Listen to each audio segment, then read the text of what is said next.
How often are you owning your personal authority in your career? It's a key metric you want to keep track of. I wrote a whole book on it, in fact, called Own Your Authority. Hi, I'm Marissa Santoro, and I teach professionals how to own their value so they can stand out, increase their impact and income in their career, and cultivate a network that they can trust. Keeping a pulse on this metric is so key because it is tied to how much you trust yourself, right? It's self-trust. And a simple way to keep track is to really notice how often you are leaning into daily action that addresses some level of fear and even resistance when you see that there's an opportunity to lead with impact. So as an example, you're sitting in a meeting and there's the elephant in the room that no one's speaking to, right? There's hesitancy and you throw the bomb in the meeting, right? You bring it to the forefront because you know it will support the greater good of the team. Or maybe you're offering a recommendation or a best practice or simply your opinion or sharing the trends that you're seeing in the industry. Again, an opportunity to lead with impact. Look for how often you're stepping into these areas.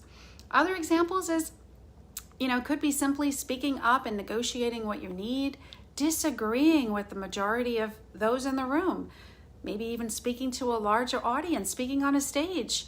It could even be something a little bit more passive where you're thinking about making a career transition, right? And you've already jotted down some of the key steps that you need to take and are ready to take one micro ambitious step to get you in that direction, right? That's all about owning your personal authority.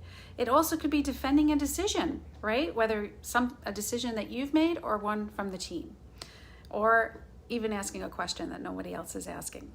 So I really want you to keep track of this metric. It's not something that I know you wake up in the morning and say, how often am I owning my personal authority? But you know the triggers, right? If there's an opportunity to share what you know could make an impact, big or small, right? It's raising your hand and recognizing how often you raise your hand.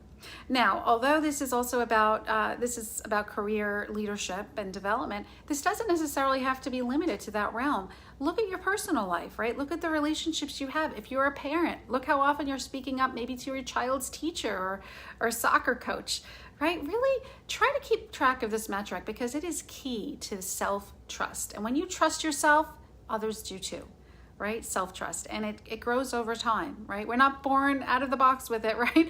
But it does grow over time. And it's really by stepping into those daily actions where you do feel some resistance or fear. All right. Well, if you haven't yet checked it out, please download my free audio leadership program below where I share 5 gutsy strategies on how to own your authority in your career. Plus, I give you some supplemental resources to really hit the ground running with. All right. Thanks for checking in and I'll talk to you soon. Bye now.